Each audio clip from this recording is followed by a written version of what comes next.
وَلَقَدْ جِئْنَاهُمْ بِكِتَابٍ فَصَّلْنَاهُ عَلَى عِلْمٍ هُدًى وَرَحْمَةً لِقَوْمٍ يُؤْمِنُونَ. നാം തികഞ്ഞ അറിവോടെ വിശദീകരിച്ചതും വിശ്വാസികൾക്ക് സന്മാർഗദർശനവും അനുഗ്രഹവുമായ വേദമാകുന്നു ഈ ജനങ്ങൾക്ക് എത്തിച്ചിട്ടുള്ളത്. യാഥാർത്ഥ്യമെന്ത്? ഐഹിക ജീവിതത്തിൽ ഏതു ജീവിതക്രമമാണ് നല്ലത്?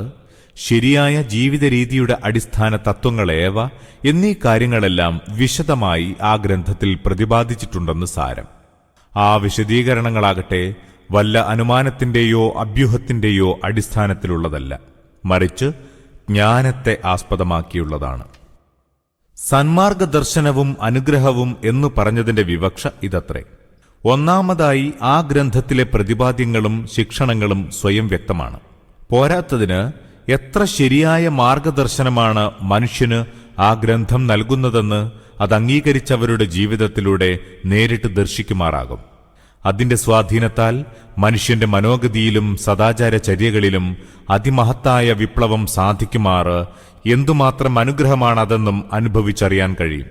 വിശുദ്ധ ഖുർആനിൽ ആത്മാർത്ഥമായി വിശ്വസിച്ച സ്വഹാബത്തിന്റെ ജീവിതത്തിൽ പ്രകടമായിക്കൊണ്ടിരുന്ന വിസ്മയകരമായ പരിവർത്തനങ്ങളാണ് ഇവിടെ സൂചിപ്പിക്കുന്നത്. ഹൽ യൻദുറൂന ഇല്ലാ തഅവീലഹു യൗമ യഅതി തഅവീലുഹു യഖൂലുൽ ലദീന നസൂഹു മിൻ ഖബ്ലു ഖദ് ജാഅത് റുസുലു റബ്ബിനാ ബിൽ ഹഖ് فهل لنا من شفعاء فيشفعوا لنا أو نرد فنعمل غير الذي كنا نعمل قد خسروا أنفسهم وضل عنهم ما كانوا يفترون. ഈ വേദത്തിന്റെ പ്രവചനങ്ങൾ പുലരുന്നതല്ലാതെ ഇനിയും മറ്റെന്താണ് ഈ ജനം പ്രതീക്ഷിച്ചുകൊണ്ടിരിക്കുന്നത്? അത് പുലരും നാളിൽ നേരത്തെ അതിനെ വിസ്മരിച്ചിരുന്നവർ പറയും, നമ്മുടെ റബ്ബിന്റെ ദൂതന്മാർ യഥാർത്ഥത്തിൽ സത്യവുമായി വന്നവരായിരുന്നു. ഇനി നമുക്ക് വേണ്ടി ശുപാർശ ചെയ്യാൻ വല്ല ശുപാർശകരെയും കിട്ടുമോ? അല്ലെങ്കിൽ നമ്മെ തിരിച്ചയക്കുമോ? നാം നേരത്തെ ചെയ്തുകൊണ്ടിരുന്നതല്ലാത്ത കർമ്മങ്ങൾ ചെയ്തു കാണിക്കാൻ അവർ തങ്ങളെ സ്വയം നഷ്ടത്തിൽ തള്ളിയിരിക്കുന്നു. സ്വയം ചമച്ചുവെച്ചിരുന്ന വ്യാജങ്ങളൊക്കെയും ഇന്ന് അവരിൽ നിന്ന് മാറിപ്പോവുകയും ചെയ്തിരിക്കുന്നു. ഈ വിഷയം ഇങ്ങനെയും മനസ്സിലാക്കാം. ഒരാൾക്ക് വളരെ യുക്തിപൂർവമായ മാർഗത്തിലൂടെ ശരിയും തെറ്റും തമ്മിലുള്ള വ്യത്യാസം വ്യക്തമാക്കി കൊടുത്തു. എന്നിട്ടും അത് അംഗീകരിച്ചില്ല. ചില അനുഭവസ്ഥർ സ്വന്തം ജീവിത മാതൃക ചൂണ്ടിക്കാണിച്ചു. തങ്ങൾ ദുർമാർഗികളായിരുന്നപ്പോൾ എത്ര മോശമായിരുന്നുവെന്നും ഇപ്പോൾ സന്മാർഗം സ്വീകരിച്ച ശേഷം ജീവിതം എത്ര മെച്ചപ്പെട്ടിരിക്കുന്നുവെന്നും സാക്ഷ്യപ്പെടുത്തി. പക്ഷേ അതുകൊണ്ടും പാഠം പഠിച്ചില്ല. ഇതാണ് ഒരുവന്റെ സ്ഥിതിയെങ്കിൽ അതിന്റെ അർത്ഥം വ്യക്തമാണ്. സ്വന്തം തെറ്റിന്റെ ശിക്ഷ നേരിട്ട് അനുഭവിക്കുമ്പോൾ മാത്രമേ അത് തെറ്റായിരുന്നുവെന്ന് അയാൾ സമ്മതിക്കുകയുള്ളൂ. വൈദ്യന്റെ യുക്തിയുക്തമായ ഉപദേശം കൈക്കൊള്ളാതിരിക്കുന്നവനുണ്ടല്ലോ. തന്നെപ്പോലെ അനേകം രോഗികൾക്ക് വൈദ്യോപദേശമനുസരിച്ച് പ്രവർത്തിച്ചതിന്റെ ഫലമായി രോഗശമനം കിട്ടിക്കണ്ടിട്ടും പാഠം പഠിക്കുന്നില്ല. അവനെ സംബന്ധിച്ചിടത്തോളം മരണശയ്യയിൽ കിടന്നാൽ മാത്രമേ താൻ അവലംബിച്ച ജീവിത രീതി തീർച്ചയായും വിപൽക്കരമായിരുന്നുവെന്ന് സമ്മതിക്കുകയുള്ളൂ. നാം നേരത്തെ ചെയ്തുകൊണ്ടിരുന്നതല്ലാത്ത കർമ്മങ്ങൾ ചെയ്തു കാണിക്കാൻ എന്ന് പാപികൾ പറയുന്നതിന്റെ താൽപര്യമിതാണ്. ഇഹത്തിലേക്ക് രണ്ടാമത് മടക്കി അയച്ചെങ്കിൽ എന്നവർ ആശിക്കും. അവർ പറയും, ഏതൊരു യാഥാർത്ഥ്യം മുമ്പ് അറിയിക്കപ്പെട്ടപ്പോൾ നാം അംഗീകരിച്ചിരുന്നില്ലയോ? അതിപ്പോൾ കൺമുന്നിൽ പുലർന്നു കഴിഞ്ഞു. അതിനാൽ ഇനിയൊരിക്കൽ ദുനിയാവിലേക്ക് മടക്കപ്പെടുന്ന പക്ഷം മുമ്പത്തെ പോലെയാവില്ല നമ്മുടെ പ്രവർത്തന രീതി. ഇന്ന റബ്ബകുമുല്ലാഹുല്ലദീ ഖലഖസ് സമാവാതി വൽ അർദ ഫീ സിത്തതി അയ്യാമിൻ ثم استوى على العرش ثم استوى على العرش يغشي الليل النهار يطلبه حثيثا والشمس والقمر والنجوم مسخرات بأمره ألا له الخلق والأمر تبارك الله رب العالمين. സത്യത്തിൽ നിങ്ങളുടെ നാഥൻ അല്ലാഹു മാത്രമാകുന്നു.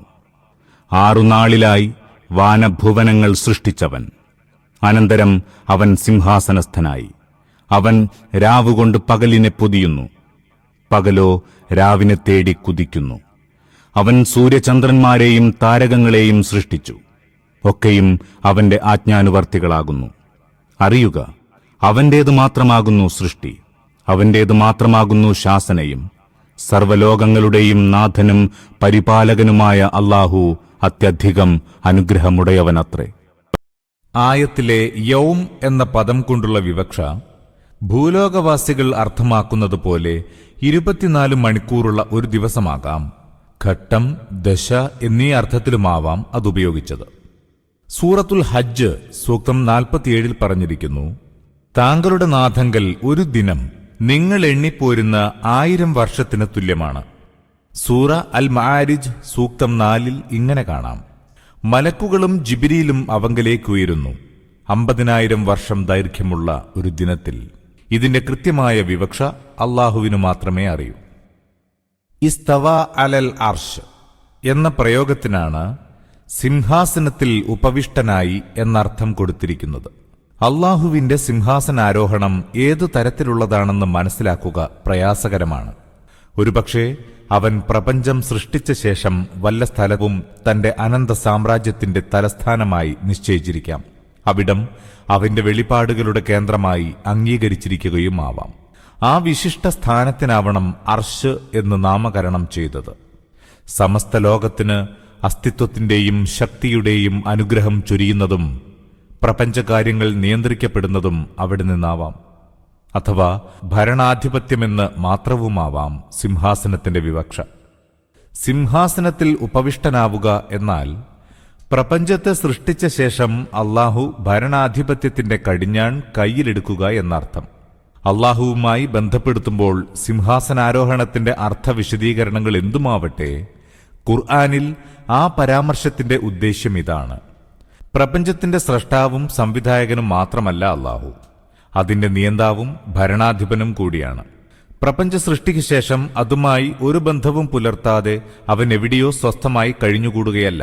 അഖില പ്രപഞ്ചത്തിൽ അതിന്റെ വിശദാംശങ്ങളിലോളം ആധിപത്യം വാഴുന്നത് അവനാണ്.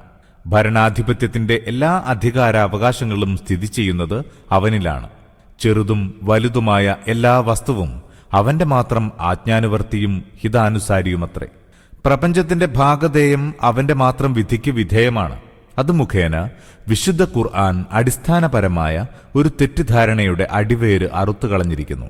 ആ തെറ്റിദ്ധാരണയാണ് മനുഷ്യനെ ചിലപ്പോൾ ബഹുദൈവ വിശ്വാസമാകുന്ന അബദ്ധത്തിലേക്കും ചിലപ്പോൾ അധികാര പ്രമത്തതയാകുന്ന അബദ്ധത്തിലേക്കും തള്ളിവിടുന്നത്. മനുഷ്യൻ ഒന്നുകിൽ തന്റെ ഭാഗധേയം അല്ലാഹുവല്ലാത്ത മറ്റു വല്ലവരോടും ബന്ധപ്പെടുത്തുകയും അവരുടെ മുമ്പിൽ അടിമയായി തലകുനിച്ച് പൂജിക്കുകയും ചെയ്യുന്നു. അല്ലെങ്കിൽ തന്റെ ഭാഗധേയം നിർണയിക്കുന്നത് താൻ മാത്രമെന്ന് ധരിച്ച് സ്വന്തം ഇഷ്ടത്തിനനുസരിച്ച് ജീവിക്കുന്നു. ദൈവത്തിന് പ്രാപഞ്ചിക ഭരണകാര്യങ്ങളുമായി പ്രായോഗിക ബന്ധമൊന്നുമില്ലെന്ന അബദ്ധധാരണയുടെ അനിവാര്യ ഫലമാണിത്. ഇവിടെ ശ്രദ്ധേയമായ മറ്റൊരു സംഗതി ഇതാണ്: പരിശുദ്ധ ഖുർആനിൽ ധാരാളം സ്ഥലങ്ങളിൽ സൃഷ്ടിയും സ്രഷ്ടാവും തമ്മിലുള്ള ബന്ധത്തെ വ്യക്തമാക്കിയിട്ടുണ്ട്. അതിനായി മനുഷ്യഭാഷയിൽ നിന്ന് തെരഞ്ഞെടുത്തിട്ടുള്ളത് കൂടുതലായും രാജാധിപത്യത്തോട് ബന്ധപ്പെട്ട വാക്കുകളും പ്രയോഗങ്ങളും ഉപമകളും ശൈലികളുമാണ്. അർത്ഥം ഗ്രഹിച്ച് ഖുർആൻ പാരായണം ചെയ്യുന്ന ഏതൊരാൾക്കും മനസ്സിലാകുമാറ് അത്രയും സുവ്യക്തമാണ് ഖുർആനിലെ ഈ പ്രതിപാദന രീതി. എന്നാൽ ചില അല്പജ്ഞരായ വിമർശകർ അതിൽ നിന്ന് മറ്റൊരു നിഗമനത്തിലാണ് എത്തിച്ചേരുന്നത്. ഈ ഗ്രന്ഥം രചിച്ച കാലത്ത് രാജാധിപത്യ വ്യവസ്ഥയാണ് മനുഷ്യ മനസ്സിനെ സ്വാധീനിച്ചിരുന്നത്. അക്കാരണത്താലാണ് പോൽ ഗ്രന്ഥകർത്താവായി അവർ കരുതുന്ന മുഹമ്മദ് നബി ദൈവത്തെ ഒരു രാജാവായി സങ്കല്പിച്ചത്.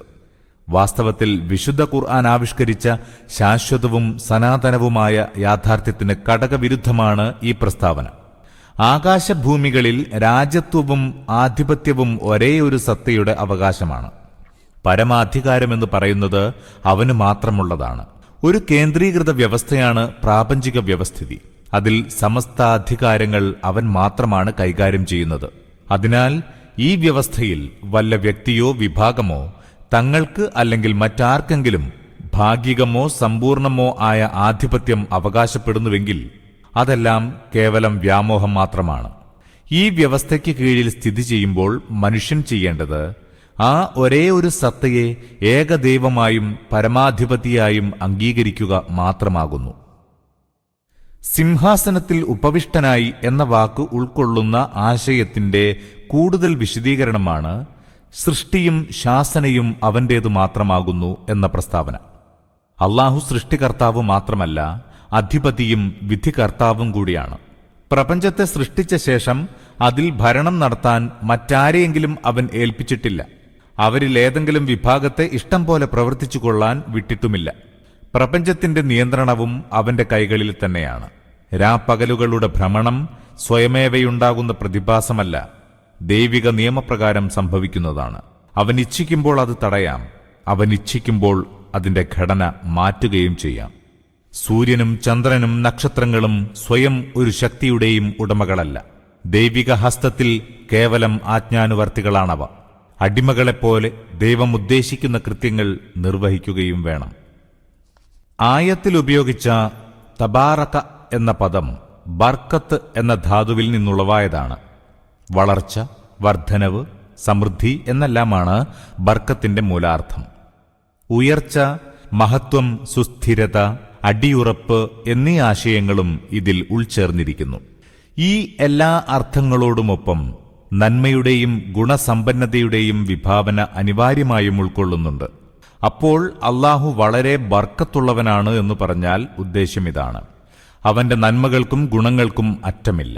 അളവില്ലാത്ത അനുഗ്രഹങ്ങളും ഔദാര്യങ്ങളും ധാരാളം പ്രവഹിച്ചുകൊണ്ടിരിക്കുന്നു. അത്യുന്നതവും അത്യന്തം ഉത്കൃഷ്ടവുമായ അസ്തിത്വമാണവൻ. അവന്റെ ഔന്നത്യവും ഉത്കൃഷ്ടതയും എങ്ങും അവസാനിക്കുന്നില്ല. അവന്റെ നന്മയും മേന്മയും സുസ്ഥിരമാണ്, താൽക്കാലികമല്ല. അതിനൊരിക്കലും അവസാനമില്ല. ഉദ്ഉ റബ്ബക്കും തദർറുഅൻ വഖുഫ്യഹ് ഇന്നഹു ലാ യുഹിബ്ബുൽ മുഅ്തദീൻ. താഴ്മയോടുകൂടിയും സ്വകാര്യമായും നിങ്ങളുടെ റബ്ബിനെ പ്രാർത്ഥിക്കുവിൻ. നിശ്ചയം അവൻ അതിക്രമകാരികളെ ഇഷ്ടപ്പെടാത്തവനല്ലോ. വലഖദ് ജിഅ്നാഹും ബികിതാബിൻ ഫസ്സൽനാഹു അലാ ഇൽമിൻ ഹുദൻ